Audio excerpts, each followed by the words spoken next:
エモエモ。こんにちは、エモコです。今回は XP ペンの3万円の安いペンタブレットと30万円の一番高いペンタブレットを比べてお値段10倍で書きやすさがどのくらい変わるのか実際にお絵描きして詳しくレビューします。今回レビューするアーティストプロ27は XP ペンの液タブの中で一番高性能で 4K27 インチの大画面に iPad Pro と同じ 120Hz 16色表示とタッチ操作もできるかなりすごそうな液タブなので、安い液タブと高い液タブの違いを知りたい人はよかったら参考にしてみてください。それでは早速開封していきましょう。高い液タブの特徴1つ目は付属品や保証が充実しているところです。ペンケースに太さ違いのペンが2本入っていたり、別売りの左手デバイスが最初からついていたり、保証期間も24ヶ月で普通より長くなっています。安い液タブは保証期間が18ヶ月で少し短かったり、ペンが1本だけでペンケースや左手デバイスもついていないので価格が安い分付属品や保証が省かれています。高い液タブの特徴2つ目は本体の作りが丈夫なところです。安い液タブは全体が樹脂製ですが、この液タブはフレームが金属製でしっかりした作りになっています。画面の縁が普通よりも太くなっていて、左手デバイスが置けたり、端の方で書いても手が外に落ちにくいです。縁に少し段差があるので、ペンを大きく払うとペン先が当たりそうですが、縁が太いので普通に書く分には大丈夫そうです。左手デバイスがピタッとくっつかないので、100均の剥がせる粘着テープを裏側に貼ると位置を固定できて良さそうです。右上には電源ボタン、画面の明るさ調整ボタン、タッチ操作のオンオフボタンがついています。下に大きなゴム足がついていて、書いている時にガタガタ動きにくくなっています。スタンドは角度を簡単に変えられて、好みの角度に細かく合わせられます。安い液タブはスタンドがついてなかったり、角度を変えられないものが多いけど、この液タブは絵を描くときに寝かせたり、絵を描かないときに画面を立てて普通のモニターとしても使えます。ベサマウント対応でスタンドを外してモニターアームにもつけられます。この液タブはパソコンにつないで使いますが、付属の電源ケーブルと USB-C ケーブル1本で簡単につながります。USB-C がついてないパソコンは映像ケーブルと USB-A でもつなげます。画面から音は出ないけど、イヤホン端子からスピーカーやイヤホンで音を出せるようになっています。ケーブルはカバーで隠せるので配線がすっきりしていい感じです。別の液タブから乗り換えるときは先に古い設定アプリを消して公式サイトから新しい設定アプリを入れます。設定アプリではペンの書き心地やタッチ操作、左手デバイスの設定などを細かく調整できます。高い液タブの特徴3つ目は画面が大きく作業しやすいところです。この液タブは約27インチで液タブの中だとかなり大きく12インチタブレットの4倍くらい画面が広いので、例えば同じ大きさで目を表示してみると、小さい液タブは目だけしか表示できないので、全体のバランスを見たり目以外を描くときにキャンバスをずらしたり拡大縮小する手間がありますが、この液タブは顔全体が表示されるので、あまりキャンバス操作しなくても描けて作業効率がアップします。画面が小さいとお絵描きアプリのツールを表示した時にキャンバスが狭くなってしまいますが、この液タブは表示エリアが縦が A4 用紙より少し大きくて、横は A4 用紙 2.8 枚分くらいなので、ツールをいろいろ出しっぱなしにしてもキャンバスを大きく表示できて作業しやすいです。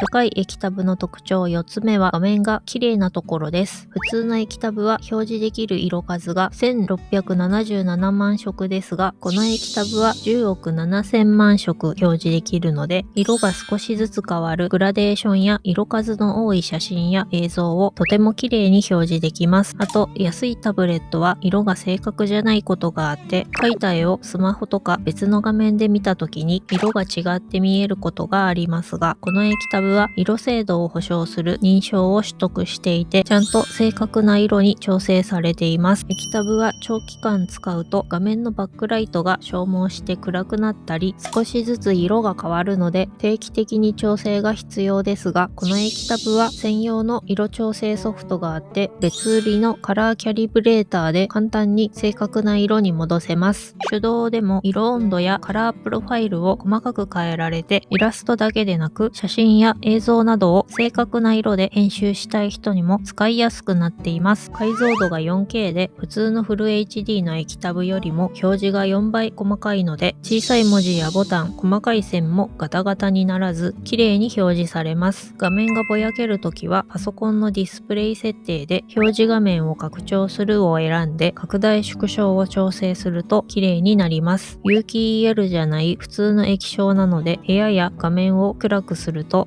角にバックライトの光漏れがありますが、普通の明るさだとあまり気にならないです。画面がアンチグレア加工されていて、周りのものや照明が映り込みにくく作業に集中しやすいです。アンチグレアの画面は少し白っぽくぼやっとした感じになりますが、この液タブはガラスの加工方法が改善されていて、そんなに白っぽくなくあまり気にならないです。高い液タブの特徴5つ目は目が疲れにくいところです。この液タブは iPad Pro と同じ 120Hz のリフレッシュレートに対応していて、ディスプレイ設定で 120Hz に設定すると画面の表示がスムーズになって目が疲れにくいです。普通の液タブは 60Hz で1秒間に60回画面が書き換わりますが、この液タブは1秒間に120回画面が書き換わるので、例えばブラウザをスクロールしたり動きの速い映像を表示した時の残像が普通の液タブよりも少ないです。ペンを動かしてから線が表示されるまでの遅延も少なくなるので、普通のタブレットよりもさらさら快適に描ける気がします。絵を描くときは画面があまり動かないので、お絵描きだけなら 60Hz でもそんなに困らないですが、この液タブは画面が大きくてお絵描き以外の作業にも使いやすいので、メインモニターとして動画編集とかに長時間使っても目が疲れにくそうなのは嬉しいです。設定アプリに解像度を落としてリフレッシュレートを 320Hz まで上げられるゲーミングモニターのような機能もついていて、応答速度が5ミリ秒で FPS ゲームには向かなそうだけど、作業の息抜きにゲームを遊んだりもできそうです。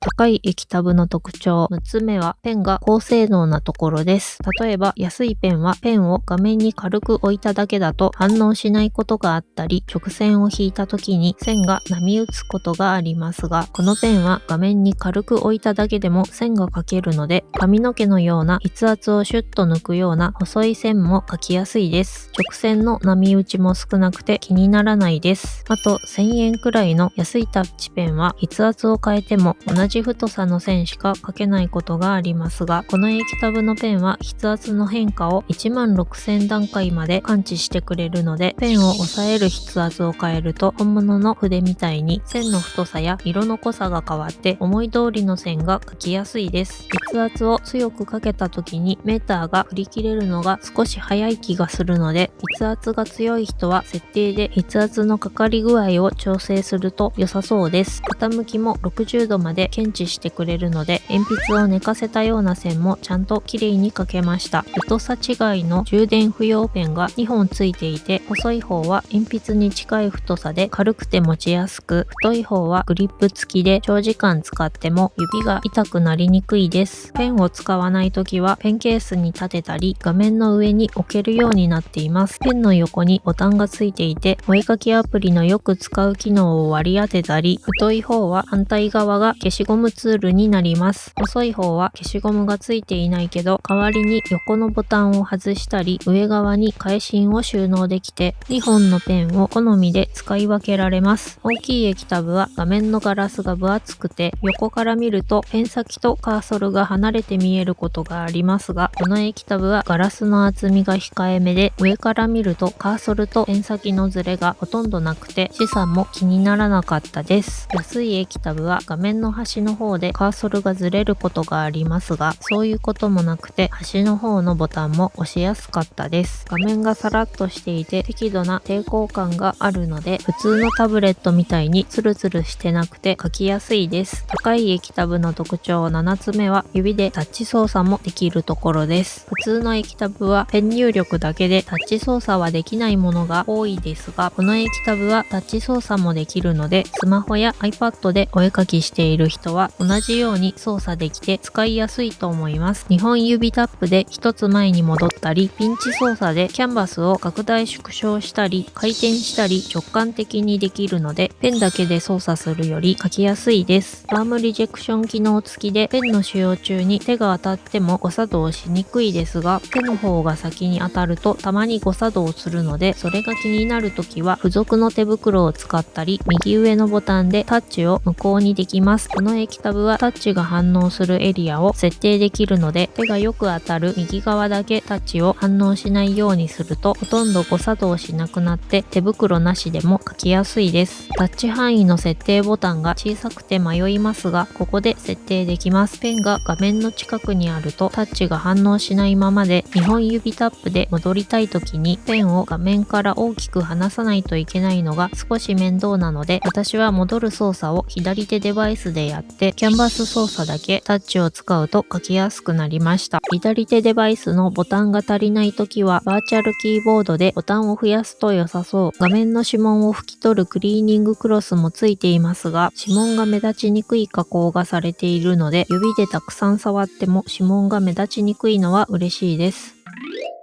ここからはイラストメイキングをご覧いただきながら、この液タブのいいところ、気になるところをお話しします。いいところは画面が大きく綺麗でメインモニターとしても使えるところです。私が動画編集に使っているメインモニターは32インチなので、10インチから20インチ台前半の液タブだとメインとして使うには少し小さいし、モニターと液タブを両方置くと机が狭くなってしまうので、ずっと液タブ1台にまとめたかったのですが、今まで27インチの液タブは50万円以上して手が出せなかったので、メインモニターとしても使いやすい27インチの液タブが安く買えるようになったのは嬉しいです。別売りのスタンドと組み合わせると、絵を描くときは手前に出して、動画編集のときは普通のモニターみたいに使えるので、理想的な作業環境を作れそうです。リフレッシュレートが普通の液タブより高くて、残像が少なく目が疲れにくいので、普通のモニターとしても長時間使えそうなところがすごくいいなと思いました。次に気になるところですが、高性能すぎてパソコンの性能が低いと液タブの性能を活かせないところです。4K120Hz の画面は描画速度が普通の液タブの2倍で、情報量がフル HD の4倍なので、パソコンの性能が低いと処理が追いつかず線が遅れて書かれたりするので、この液タブを使うなら外部 GPU 付きのゲーミング PC じゃないと性能を活かせないと思います。高性能なパソコンを持っていない人は液タブと一緒にパソコンも買わないといけなくてお金がかかりすぎるので、完全にプロ向けで初心者の人には向かないと思います。この液タブは Windows でも Mac でも使えますが、 Windows はタブレット PC も出ててタッチ操作しやすいけど、 Mac はタッチ操作にちゃんと対応していないので、パソコンの操作もタッチでやりたい人は Windows の方が相性が良さそうです。画面の発熱は右下の電源ケーブルが刺さっているところが少し暖かくなりますが、それ以外は気になるところもなく使いやすい液タブだと思います。この液タブに向いている人は、液タブの性能にこだわりたい人やメインモニターとして使いたい人に向いていると思います。ベゼルが太く32インチくらいのサイズ感で、2台目のサブモニターとして使うには少し大きいので、メインモニターの代わりに机の真ん中に置いて液タブ1台でお絵描きも他の作業も全部やりたい人に向いていると思います。大きくて移動が大変なので、使いたい時だけ出してお絵描きしない時に片付けたい人には向かないので、そういう人は20インチ以下の小さい液タブの方が向いていると思います。 4K120Hz でタッチ対応の27インチ液タブが30万円以下で買えるのはかなりコスパが高いと思うので、よかったら参考にしてみてください。 XP ペンの液タブは家電量販店でお試しできるので、気になる人はお店で触ってみてください。このチャンネルではおすすめのガジェットやお絵描き関連の動画を投稿しています。この動画が参考になった人はチャンネル登録や高評価、コメントや配布してもらえると動画を作る励みになるので、よろしくお願いします。ご視聴ありがとうございました。